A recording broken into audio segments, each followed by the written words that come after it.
নমস্কাৰ বন্ধু বান্ধৱীসকল, উৎপল বৰুৱা ৰামধেনু প্লাছ চেনেলটোলৈ স্বাগতম জনাইছোঁ। আজিৰ ভিডিঅ'টোত ৰামধেনু প্লাছৰ ফন্ট কেনেকৈ ইনষ্টল কৰিব আৰু ৰামধেনু প্লাছ কেনেকৈ ব্যৱহাৰ কৰিব এই বিষয়ে অলপ আপোনালোকক দেখুৱাই দিব ওলাইছোঁ। আপুনি যদি এই চেনেলটোত নতুন বা চেনেলটো এতিয়াও ছাবস্ক্ৰাইব কৰা নাই, অনুগ্ৰহ কৰি তলত সোঁফালে ছাবস্ক্ৰাইব বুটামত ক্লিক কৰি ছাবস্ক্ৰাইব কৰি লওক। কাৰণ ৰামধেনু প্লাছৰ সৈতে জড়িত বিভিন্ন ভিডিঅ'ৰ উপৰিও ক্লাছ 1ৰ পৰা 6-7 মানলৈ ল'ৰা ছোৱালীহঁতক সহায় কৰিব পৰাকৈ এলানি ভিডিঅ' প্ৰস্তুত কৰিব চেষ্টা কৰি আছোঁ, যাৰ দ্বাৰা আপোনাৰ বা আপোনালোকৰ ল'ৰা ছোৱালী বা আপোনালোকৰ বন্ধু বান্ধৱী ৰিলেটিভসকলৰ ল'ৰা ছোৱালী ইয়াৰ দ্বাৰা উপকৃত হ'ব বুলি মোৰ বিশ্বাস। গতিকে আৰু আপোনালোকৰ দিহা পৰামৰ্শৰো প্ৰয়োজন হ'ব, গতিকে কমেণ্টতো জনাব। আহক পলম নকৰি ভিডিঅ'টো আৰম্ভ কৰোঁ। ফন্টছ কেনেকৈ ইনষ্টল কৰিব পাৰি, চ' আহক আমি ভিডিঅ'টো আৰম্ভ কৰোঁ। এতিয়া ফন্টছ ইনষ্টল কৰিবৰ কাৰণে আমি ফাইলটো ডাউনলোড কৰা আছিলে, ৰামধেনু প্লাছৰ যিটো ডাউনলোডেবল ফাইল আছিল। ডাউনলোডেবল ফাইলটো এইটো চাওক, ৰামধেনু প্লাছ XA। তাৰ ভিতৰত ফন্ট কালেকশ্যন বুলি এটা ফল্ডাৰ আছে। ইয়াৰ ভিতৰত আমি ফন্টছবিলাক দি থৈ দি আছে। এতিয়া RD's অল্ড ফন্টছ এইটো আমি প্ৰথমতে ইনষ্টল কৰিম। এইবিলাক পুৰণা যিবিলাক পোষ্টস্ক্ৰিপ্ট ফন্টছ আছিলে, যিবিলাক গীতাঞ্জলি লাইট, গীতাঞ্জলি বোল, এইবিলাক ফন্টছ আছিলে। এইবিলাক ফন্টছ ইনষ্টল কৰিবৰ কাৰণে ৰামধেনু প্লাছ অল্ড ফন্টছৰ ভিতৰত আমি সোমাই যাম। ইয়াৰ ভিতৰত চাওক PFP, PFM দুটা ফল্ডাৰ আছে। PFM ফল্ডাৰৰ ভিতৰত সোমাই গৈ আমি গোটেই ফন্টখিনি আমি চিলেক্ট কৰিম। প্ৰথমতে চিলেক্ট কৰিবৰ কাৰণে যিকোনো এটা ফন্ট ক্লিক কৰি আপুনি Ctrl+A মাৰক। Ctrl+A মাৰিলে গোটেইখিনি চিলেক্ট হ'ব। এতিয়া ৰাইট ক্লিক কৰক, ইনষ্টল ক্লিক কৰক। যদি আপুনি অল ইউজাৰৰ কাৰণে কৰিব বিচাৰে, আপোনাৰ যদি ইউজাৰ বেলেগ ইউজাৰো আছে, আপুনি এডমিনিষ্ট্ৰেটৰ হিচাপে আপুনি বেলেগ ইউজাৰ কাৰণে, তেতিয়া ইনষ্টল ফৰ অল ইউজাৰ বুলি আহিব, সেই তাত ক্লিক কৰি দিব। গোটেই ইউজাৰবিলাকে ইউজ কৰিব পাৰিব। অন্যথা আপোনাৰ অকল ইনষ্টল, মোৰ ইয়াতে অকল ইনষ্টল আহিছে কাৰণ মোৰ ইউজাৰ অকল এটাই কৰা আছে, গতিকে ইনষ্টলত ক্লিক কৰিলে হৈ গ'ল। মই ইনষ্টল কৰিলোঁ। এতিয়া 235 ফন্টছ আৰ ইনষ্টলিং। এতিয়া ইনষ্টল হৈ আছে, বাছ হৈ গ'ল। এতিয়া আমি ইয়াৰ পৰা ওলাই গ'লোঁ। ABTT ফন্টছ ভাৰ্চন 2 এই ফন্টছকেইটা আমি ইনষ্টল কৰিম। এইকেইটা ফন্ট Ctrl+A মাৰিলোঁ, ৰাইট ক্লিক কৰি ইনষ্টল কৰি দিলোঁ। এতিয়া ইনষ্টল হৈ গ'ল। কেতিয়াবা কি হয়, আপোনাৰ ফন্টছত ইয়াতে আৰু এটা কথা কৈ থ'ব লাগিব আপোনাৰ।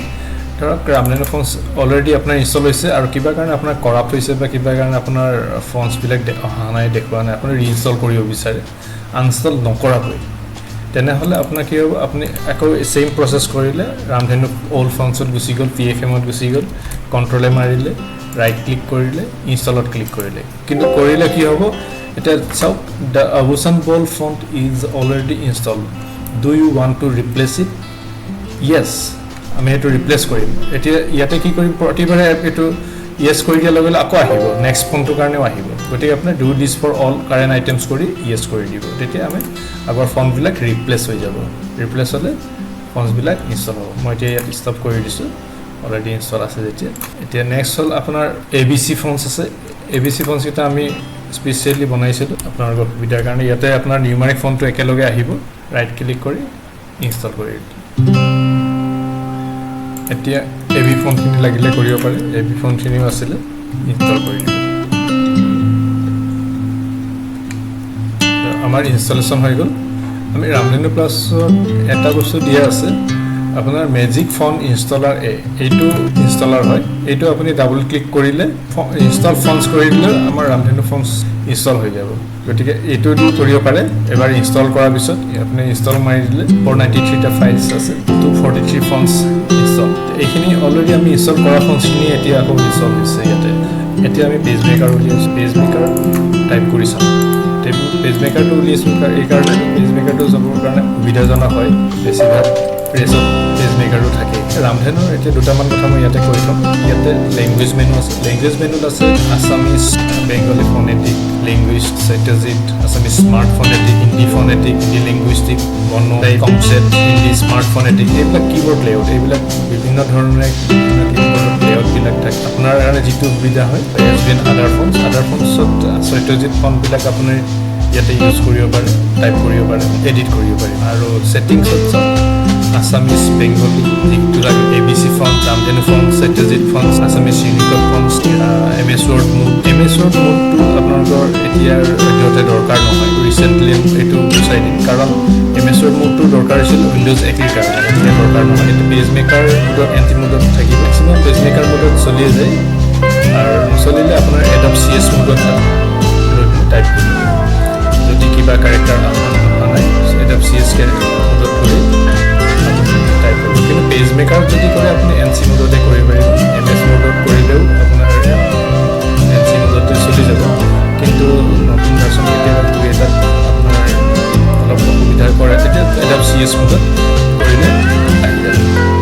CS-টো আনকি কৰি CSS কৰিলে আৰু বাকী মই বুজাই দিম বাৰু এতিয়া চাওক ইয়াতে কীবৰ্ড লেআউট স্মাৰ্ট ফনেটিকত কৰিছোঁ আৰু এইটো হ'ল কীবৰ্ড লেআউট আৰু ছেটিংছ টুলছ বিষয়ে মই পিছত কৈ আছোঁ বাৰু এতিয়া প্ৰথম কথা হ'ল স্মাৰ্ট ফনেটিক কীবৰ্ড চিলেক্ট আপুনি ইয়াতে দেখিলে গম পাব আপুনি কোনটো কীবৰ্ড চিলেক্ট হৈ আছে আৰু এইপিনে ৰাইট চাইডে চাওক এটা আইকনটো আহিছে এইটো আইকন দেখাৰ লগে লগে গম পাব আপুনি অসমীয়া মোডত আছে আৰু যদি ইংৰাজী মোডত যায় আপুনি দেখিব এইটো আইকনটো চেঞ্জ হৈ যাব এইটো EN বুলি আহিছে ইংৰাজী মোডত আপুনি এইটো দেখিলে গম পাব যে আপুনি ইংৰাজী মোডত আছে নে আছামিজ মোডত আছে এতিয়া চাওক স্মাৰ্ট মেনু বুলি মাজত লিখা আছে এতিয়া স্মাৰ্ট মেনুত আছে কি ফন্ট অটো চেঞ্জ অন তাৰমানে ফন্ট অটো চেঞ্জ মানে কি এতিয়া চাওক আপুনি যদি গীতাঞ্জলি ফণ্টত কৰিছে গীতাঞ্জলি ফণ্টৰ অসমীয়া আখৰখিনি এটা ফণ্টত আহে নিউমাৰিকখিনি বেলেগ এটা ফণ্টত আহে আকৌ ইংৰাজী কৰিবৰ কাৰণে আপুনি বেলেগ ফণ্ট এটা ল'ব লাগে সেইকাৰণে কি হয় আপুনি যেতিয়া কণ্টিনিউছ টাইপ কৰি থাকে বিভিন্ন অসমীয়াৰ মাজত মাজে নিউমাৰিকো থাকে মাজে মাজে ইংৰাজী থাকে তো টাইপ কৰিবৰ সময়ত বৰ অসুবিধা বাৰে বাৰে সলনি কৰি থাকিব লাগে ফণ্টবিলাক সলনি কৰাৰ অসুবিধাটো দূৰ কৰিবৰ কাৰণে আমি ফণ্ট অটো চেঞ্জ অন কৰিছোঁ য'ত নেকি আমি তলত এইপিনে চাওক নৰ্মেল ফণ্টত চিলেক্ট কৰিব লাগিব গীতাঞ্জলি বোল্ড আছে ধৰক বা গীতাঞ্জলি লাইট আমি ইয়াত নেক্সট প্ৰিভিয়াছ বুলি এটা বটন ইয়াতে আমি ফণ্টছবিলাক আমি ইয়াতে চেঞ্জ কৰি ল'ব পাৰোঁ পেজ মেকাৰত আপোনাৰ অট'মেটিকেলি চেঞ্জ হৈ যাব আৰু নিউমাৰিক ফণ্টত এইটো গীতাঞ্জলি পি লাইট বুলি আছে ইংলিছ ফণ্টত টাইমছ নিউ ৰোমান সদৃঢ়টো চিলেক্ট কৰিছোঁ ইয়াতে আপোনাৰ বেলেগ ফণ্ট লাগিলে আপুনি ইয়াতে ক্লিক কৰিলে আপোনাৰ বেলেগ ফণ্ট আপুনি চিলেক্ট কৰি ল'ব পাৰিব ভিতৰতে মই কেনচেল কৰি দিছোঁ আছে টাইমছ নিউ ৰোমান ফণ্টটোৱে থাকক গীতাঞ্জলি লাইট আছে এতিয়া আমি পেজ মেকাৰত যাওঁ পেজ মেকাৰ টাইপ কৰিবৰ কাৰণে প্ৰথমতে আমি ফাইলত গৈ নিউ ফাইল এটা অ'পেন কৰিম নিউ ফাইল অ'পেন কৰিবৰ কাৰণে পেজ চাইজ আছে পেজ চাইজটো চিলেক্ট কৰিলোঁ আৰু এনেকৈ ধৰণে অ'পেন কৰিব পাৰোঁ এতিয়া টেক্সট টুলত গৈ আমি টাইপ কৰিব পাৰোঁ ডাঙৰ কৰিবৰ কাৰণে কণ্ট্ৰল ধৰি 2 কৰিব পাৰোঁ 200% কণ্ট্ৰল 4 মাৰিলে 400%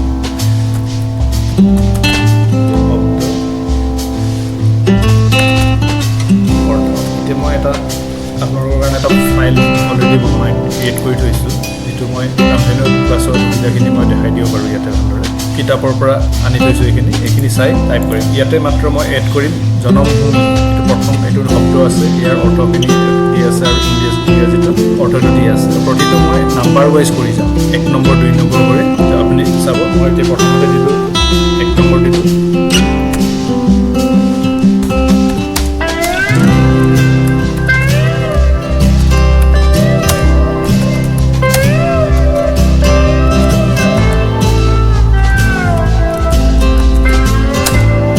ইয়াতে ইংৰাজী আছে মই কণ্ট্ৰল কিটো দুবাৰ প্ৰেছ কৰিম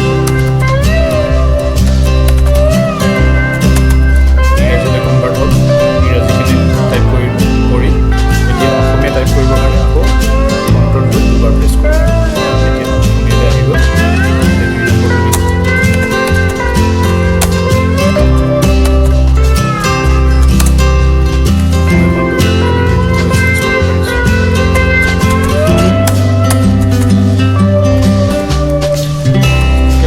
আছে ASBN নন ইণ্ডিকত এজ ইণ্ডিক এইটো বেছি ইম্পৰ্টেণ্ট আছে ইয়াত ক্লিক কৰিলে আপুনি আৰু লেংগুৱেজ মেনুত চাওক আছামিজ বেংগলী ফনেটিক এইটো হ'ল ইণ্ডিক কীবৰ্ড লেআউট যিটো আমি ইয়াতে ফনেটিক বুলি আগৰ বহুত ধৰক 90s পৰাই চলি আছে সেইকাৰণে এইটো ফনেটিক বুলি মানুহে জানে কাৰণে আমি ফনেটিক নাম দি আছে কিন্তু এইটো আচলতে ইণ্ডিক কীবৰ্ড লেআউট বুলি কয় ইণ্ডিক কীবৰ্ড লেআউটৰ আৰ্হিত এইটো বনোৱা কীবৰ্ড লেআউট যেনেকৈ গেট ক থাকিব আইট ক থাকিব জে মাৰিলে ৰ থাকিব একাৰ মাৰিবৰ কাৰণে এছ মাৰিব লাগিব লিংক মাৰিবৰ কাৰণে ডি মাৰিব লাগিব এই কীবৰ্ড লেআউটটো ইণ্ডিক কীবৰ্ড লেআউট কিন্তু ইণ্ডিক কীবৰ্ড লেআউট এতিয়া দুটা ধৰণে চলে এটা ইউনিকোডত আপোনাৰ চলে বেলেগ এটা ধৰণে যে ধৰক কত মেলিলোঁ শব্দটো টাইপ কৰে মত একাৰ ম মাৰি একাৰডাল মাৰিব লাগে তাৰপিছত ল তাৰপিছত হচৰিকাৰ ল অকাৰ তো কিন্তু আমাৰ ইয়াত ৰামধেনুত ফনেটিকত একাৰডাল আগতে মাৰিব লাগিব তাৰপিছত ম তাৰপিছত হচৰিকাৰ ল একাৰ ল আকাৰ এনেকৈ মাৰিব লাগিব তো বহুতবাৰ মাৰিব লাগে কিন্তু আপুনি ইণ্ডিক কীবৰ্ড লেআউটত আপোনাৰ ইউনিকোডত মাৰিলে সেই ধৰণে নালাগে যিবিলাকে অলৰেডি ইউনিকোডত টাইপ কৰি আছে মেলিলোঁ লিখিবৰ কাৰণে ধৰক ম মাৰিলে একাৰ মাৰিলে ল হচৰিকাৰ ল মাৰি পিনে হচৰিকাৰ লিখিলে তেওঁলোকৰ কাৰণে সুবিধা কৰি দিয়া হৈছে যাতে তেওঁলোকে অসুবিধা নাপায় ইয়াতে ক্লিক কৰি ল'লে হ'ল ক্লিক কৰি লৈ আপুনি টাইপ কৰক এতিয়া ধৰক মই টাইপ কৰি দেখাইছোঁ মেলিলোঁ ম কীবৰ্ড লেআউটটো চেঞ্জ কৰি ল'ব লাগিব চিট ম আছে একাৰ এছ মাৰিলোঁ এছটো আৰু মাৰিলোঁ একাৰডাল ল হচৰিকাৰ এনেধৰণে লিখিব লাগিব কি লিখিবৰ কাৰণে ক লিখিলোঁ এফ মাৰিলোঁ ঐকাৰ কত ঐকাৰ লিখিলোঁ ঔকাৰ এনেকৈ ধৰণৰ ক লিখি ঔকাৰ লিখিলোঁ আগতে কি কৰিব লাগিছিলে আমাৰ এটি কীবৰ্ড লেআউট নৰ্মেল যদি এইটো নাথাকে টুলছত আপোনাৰ ক্লিক কৰা নাথাকে তেনেহ'লে আপোনাৰ নৰ্মেলি থাকিব ঔকাৰ লিখিবৰ কাৰণে এগাৰডাল লিখিলে ক লিখিলে তাৰপিছত এনেকৈ ধৰণে লিখিব লাগিব আপোনাৰ যেনেকৈ লাগে তেনেকৈ কৰি ল'ব পাৰিব এইটো ছেটিংখিনি কৰি দিয়া হৈছে আপোনালোকৰ সুবিধাৰ কাৰণে ধন্যবাদ অনুগ্ৰহ কৰি চেনেলটো ছাবস্ক্ৰাইব কৰিবলৈ নাপাহৰিব লাইক কৰিব আৰু শ্বেয়াৰ কৰিব